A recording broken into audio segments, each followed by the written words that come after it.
a todas y a todos, espero que estén muy bien. Mi nombre es Andrés Baeza y soy profesor del Departamento de Historia y Ciencias Sociales de la Universidad Adolfo Ibáñez. En esta oportunidad los quiero invitar a conocer un episodio muy importante en nuestra historia, ya que está directamente relacionado a nuestra independencia. Me refiero a toda la situación que gatilló la formación de la primera Junta de Gobierno el 18 de septiembre de 1810. Probablemente tú sabes que esta junta fue el primer paso hacia nuestra independencia, pero a lo mejor no conoces en profundidad cuáles fueron los acontecimientos que gatillaron, que desencadenaron la formación de esta junta. Te invito entonces a que conozcamos qué fue lo que ocurrió en los 2 años previos a 1810 y que nos explicarán por qué se tomó esta decisión. La pregunta que tenemos que responder entonces es ¿por qué se formó una junta de gobierno el 18 de septiembre de 1810? Para eso es importante considerar algunos antecedentes que nos van a permitir entender el contexto en el cual se tomó esta decisión en un momento tan crucial. En primer término, recordemos que Chile antes de 1810 no era un país independiente, era una colonia americana que dependía directamente del rey de España. Este nominaba a su máxima autoridad, que era el gobernador o capitán general, y a la vez presidente de la Real Audiencia. Capitán general porque Chile tenía un estatus especial, el de capitanía general, que le daba cierta autonomía con respecto al virreinato del Perú. Pero había una institución muy importante, el cabildo, similar a nuestro actual municipio, que administraba los asuntos de la ciudad al mando de un alcalde, y que también representaba los intereses del pueblo, integrado por los vecinos, y los vecinos eran quienes poseían un terreno o solar dentro de los límites de la ciudad. Cada cierto tiempo el cabildo los convocaba para deliberar en conjunto la mejor decisión posible frente a una guerra, una sequía, una hambruna, una epidemia, en fin, frente a una crisis. Por lo tanto, el cabildo va a ser una instancia muy importante en este contexto, ya que va a ser ahí donde se va a tomar la decisión de formar la Junta de Gobierno. Si nos vamos a España, entenderemos que la monarquía estaba en una profunda crisis hacia 1808. ¿Qué había pasado? En primer lugar, la monarquía era una monarquía absoluta. El rey concentraba todo el poder en sus manos y eso tenía muy descontento a esa altura a varios españoles y americanos. Preferían un sistema donde el poder se repartiera en distintas instituciones o autoridades. Pero también había una crisis familiar, una pugna entre el rey Carlos IV y su hijo Fernando VII, también llamado el Deseado. Mucha gente y él mismo querían a Fernando en el trono. Su padre no estaba dispuesto a renunciar, pero mucha gente no estaba de acuerdo con Carlos IV y su manera de gobernar, porque lo acusaban de gobernar siempre en favor de los intereses de Francia, junto a su ministro Manuel Godoy, a quien llamaban el afrancesado. También estaba Carlota Joaquina, la hija de Carlos IV, hermana de Fernando, casada a esa altura con el príncipe de Portugal, que como vamos a ver tenía un rol importante también que jugar en este contexto. También es necesario considerar la eterna lucha, la eterna historia de conflictos y guerras entre estas 3 potencias que vemos acá, España, Francia y Gran Bretaña. Los 2 primeros siempre aliándose contra su rival común, Gran Bretaña. ¿Por qué? Porque la misma familia, la familia Borbón, gobernaba en el trono de España y de Francia, como ocurrió en la Guerra de los 7 Años, a mitad del siglo XVIII, y en la Guerra de las 13 Colonias, que lucharon por su independencia de Gran Bretaña, apoyados por España y Francia. Esta alianza volvió a resurgir en las guerras napoleónicas, eso sí, sin la familia Borbón en el trono francés, sino que con Napoleón ya como emperador al mando de Francia. Hacia 1808 Napoleón ya había logrado dominar gran parte de Europa continental gracias a sus campañas militares. También había anexado gran cantidad de territorios a Francia, pero su rival todavía no era derrotado, Gran Bretaña, para lo cual buscó el apoyo del rey español. En esta guerra va a ocurrir un hecho trascendental que va a marcar un antes y un después. Me refiero a la batalla de Trafalgar, ocurrida en octubre de 1805, una de las batallas navales más importantes de la historia. En esta guerra significó un espectacular triunfo para la Armada Británica, al mando del almirante Lord Nelson, y una dura derrota para la Armada franco-española, o, en otras palabras, para los intereses de Napoleón. Esta batalla, eso sí, va a tener consecuencias insospechadas, una de ellas para América, ya que posteriormente a la batalla, al año siguiente, los ingleses decidieron invadir la ciudad de Buenos Aires, que era el principal puerto español en América del Sur. Ningún barco español estaba en condiciones de ir a defender el puerto, por lo tanto, los propios bonaerenses tuvieron que defender la ciudad con sus propias armas. Luego de un año de luchas, lograron expulsar a este ejército invasor en agosto de 1807, gracias también al liderazgo de un francés llamado Santiago Liniers, que posteriormente va a ser virrey de Buenos Aires. También significó un momento en el cual se dieron cuenta que frente a una amenaza extranjera tenían que defenderse solos, algo que también se sintió en Chile. También conocieron de esta amenaza, por lo tanto comenzaron a prepararse para una futura invasión. Por otro lado, en la guerra misma, Napoleón se vio forzado a cambiar de estrategia. En lugar de insistir en invadir a Inglaterra o Gran Bretaña por mar, prefirió bloquearlos, aislarlos comercialmente, mediante una política que definió como el bloqueo continental, es decir, obligar a los países aliados o que tenía sometidos a bloquear a Inglaterra comercialmente, no teniendo relaciones comerciales con este país e impidiendo el paso de sus barcos por las costas europeas. El único país que se resistió a esto fue Portugal. Pero Napoleón, para obligarlo, prefirió invadir Portugal. Para eso necesitaba cruzar el territorio español, solicitándole autorización al rey Carlos IV. Este le concede la autorización mediante el Tratado de Fontainebleau, firmado en octubre de 1807.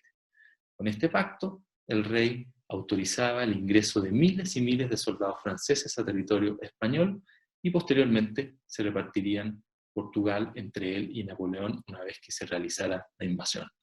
Sin embargo, las intenciones de Napoleón prontamente quedaron al descubierto. Muchos se dieron cuenta que en realidad el ejército francés venía a quedarse a España y no solamente a cruzar a Portugal. El propio rey trató de escapar a América, pero fue impedido por una turba en la ciudad de Aranjuez que lo obligó a abdicar al trono en favor de su hijo Fernando VII.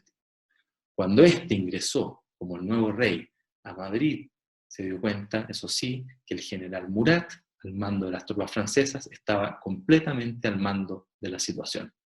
Napoleón convocó a Fernando VII, junto a toda la familia real, a viajar a Bayona, al sur de Francia, para discutir el nuevo sistema de gobierno en España. Cuando las tropas francesas retiraban al último infante de la familia real Borbón del palacio, muchos se dieron cuenta que ese era el fin, ya que no había otro miembro de la familia real en territorio español, por lo tanto estalla el 2 de mayo la revuelta contra las tropas francesas. Esto se agravó el 7 de mayo, cuando Fernando VII abdicó en favor de su padre y este en favor de Napoleón, que le transfiere a su vez el trono a José Bonaparte. Será el nuevo rey de España, pero siempre va a ser considerado como un usurpador y nunca como un rey legítimo. Por lo tanto, esto genera una crisis de poder en la monarquía española. Ahora los españoles y americanos ya no contaban con su rey legítimo, este había abdicado, y al contrario, había un rey usurpador. Por lo tanto, la pregunta era, ¿qué hacer ahora? Y la respuesta la encontraron en las leyes. Desde el periodo medieval regía la vida de los españoles un conjunto de leyes llamadas las 7 partidas. Y ahí una de sus disposiciones establecía que frente a la ausencia del rey, si el rey no estaba, o, en otras palabras, cuando se producía la vacatio regis, el poder retornaba al pueblo, y éste debía definir qué hacer con ese poder. Por lo tanto, como dijimos antes, ese pueblo, representado en el cabildo, tuvo que comenzar a discutir qué se hacía. Fue en esa instancia entonces donde se comenzó en distintas ciudades a tomar la decisión de formar juntas de gobierno, es decir, un grupo de personas que provisoriamente gobernarían el territorio, la ciudad, en nombre de este rey ausente. Por lo tanto, En varias ciudades a la vez comenzó a ocurrir lo mismo, pero para poder hacer frente a esta guerra, optaron por nombrar a una de estas juntas, la Junta de Madrid, como la que coordinaría a todas las demás. Y así la Junta de Madrid se constituyó en la Junta Central y Suprema en septiembre de 1808. Eso sí, no duraría mucho tiempo, ya que en enero se vería obligada a disolverse, producto del avance de la guerra y de los triunfos del ejército francés. Al disolverse daría paso a un Consejo de Regencia, que a su vez convocaría a las Cortes del Reino, la instancia máxima, una especie de Congreso Nacional, donde se reunían los diputados de todos los territorios de la monarquía. Cuando se conocieron estas noticias en América, en septiembre de 1808, la reacción fue distinta. En primer término, se respetó a las autoridades coloniales, que tenían un grado de legitimidad por haber sido nombradas por el mismo rey. Por otro lado, se confiaba en lo que podía ser la Junta Central, liderando a los españoles en esta guerra. Pero todo comienza a cambiar en 1809, ya que en algunos lugares comienza a haber cierta inquietud de que se podía entregar el territorio a los franceses o incluso a los portugueses. ¿Por qué a estos últimos? Porque Carlota Joaquina, la hermana de Fernando VII, estaba residiendo en Río de Janeiro, Brasil, dado que la familia real portuguesa había alcanzado a huir hacia Brasil, y reclamó la lealtad de los americanos y ser la sucesora legítima de su hermano. Esto fue rechazado por muchos americanos, pero en algunos lugares se formaron juntas para derrocar a estas autoridades coloniales que sospechaban podían entregar los territorios a Carlota Joaquina. Estas juntas duraron muy poco y fueron rápidamente derrotadas. Al año siguiente, eso sí, la situación cambió, dado que se conoció la noticia de la batalla de Ocaña. Este fue el peor triunfo para las tropas españolas y cuando se conoció la noticia, la convicción era que la guerra se había perdido. Por lo tanto, ahora sí, los americanos estaban solos, tal como en 1806 con la invasión inglesa, y tomaron conciencia de que debían defender este territorio frente a una posible invasión para su rey ausente. Por eso decidieron volver a formar juntas de gobierno, pero esta vez, sí, para gobernar estos territorios en nombre de su rey ausente y preservar sus territorios, separándose de los dictados de la península que venían desde el Consejo de Regencia en primer término y luego de las Cortes de Cádiz. Por lo tanto, ¿por qué se formó una junta de gobierno? ¿Por qué formar juntas de gobierno? Lo que hay que entender es que fue una respuesta a una crisis política sin precedentes, la ausencia del rey legítimo, el vacío de poder. Estas juntas preservaron los derechos del rey, fueron leales a este rey, no buscaron independizarse, juraron fidelidad. Y en ese contexto fue que se formó la Junta del 18 de septiembre de 1810 en Chile. ¿Qué ocurrió después? Es lo que te invito a que profundices junto a tu profesor o tu profesora. Espero que hayas disfrutado esta presentación y que hayas podido comprender que la decisión de formar esta Junta de Gobierno fue parte de un escenario mayor, de un conflicto internacional de dimensiones insospechadas hasta ese momento. Lo que hizo la Junta, cuáles fueron sus decisiones, su importancia, su significado, es algo que te invito que puedas profundizar con tu profesor, tu profesora y tus compañeros y compañeras. Y además puedes profundizar en por qué se cambió de una situación en que se declaró fervientemente la lealtad al rey ausente a una situación en la que se declaró la independencia de este rey en 1818. Muchas gracias y espero que sigas disfrutando del aprendizaje de nuestra historia.